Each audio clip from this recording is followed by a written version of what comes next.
I'm safe to say that everybody in this room will agree with me for the next two things I'm going to tell you. Okay. One, you have the voice of an angel. Thank you.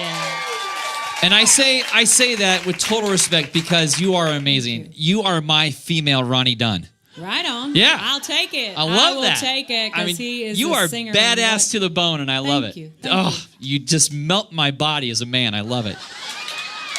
Melted. I'm sorry. He's melted. My toes are tingling right now. You get to work with so many great artists. You've worked with Richard Marx. Mm-hmm. You've worked with my all-time favorite rock star, John Bon Jovi. Oh, right on.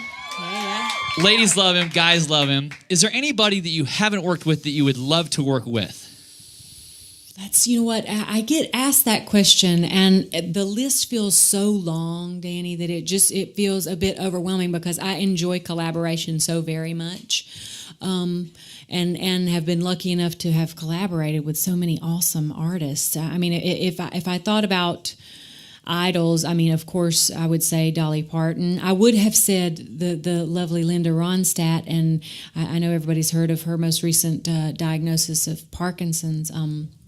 But to me, she has one of the best voices of all time, and one of the biggest and most powerful voices. And I love what she did at the time because she very much, and this was the time when I was, growing up listening to music and when it was making its biggest impact on me.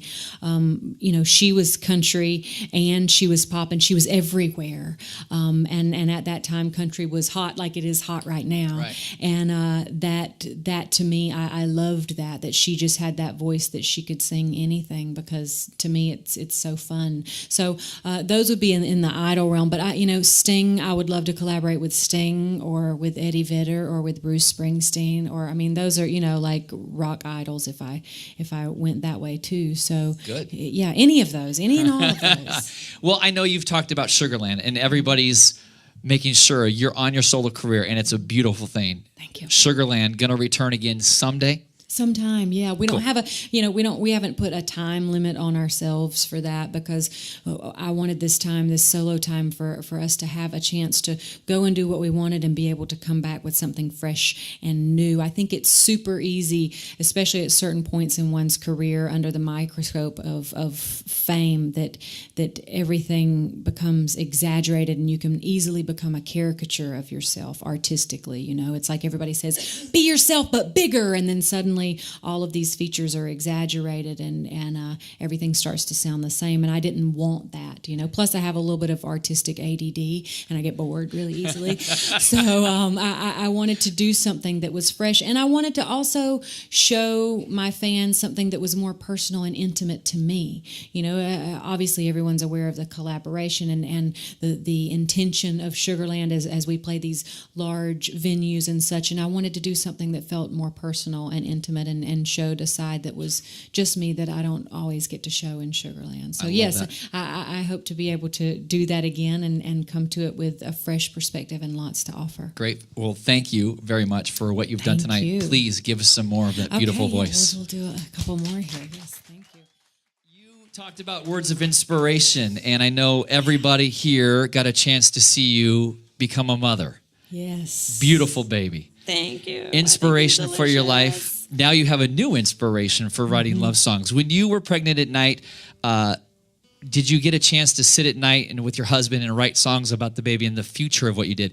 When I wasn't pregnant, let me rephrase that. Amazing. When my wife was pregnant, I used to lay on her tummy with my guitar and strum it at night. And they can hear all those things. The baby would kick, and it was amazing. And now he's a country music fan, and he was born on the radio, so it was just amazing, and everybody loves it. But for you, now a new inspiration in your life. Are you writing songs towards children or maybe inspiration for your own son? Well, I mean, I write songs for him that are fun throughout the day. Like there's one that's special for him called You Are So Precious to Me that I usually sing whenever I'm changing his diaper. And then there's one that's about poo that I could sing for you if you'd like to hear it. There's lots of things like this that happens with babies, and as you get inspired, sometimes you have to practice the art of distraction. And this one goes like this. God, he's going to hate me if he's 16 and never sees this, but you know what? I'm going for it.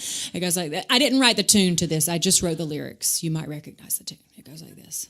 Somebody here is constipated, doo-dah. Somebody here is constipated, who? Somebody here is constipated and they really, really hate it. Somebody here is mad because they can't poo. Thank you. So Inspires daily songs like that.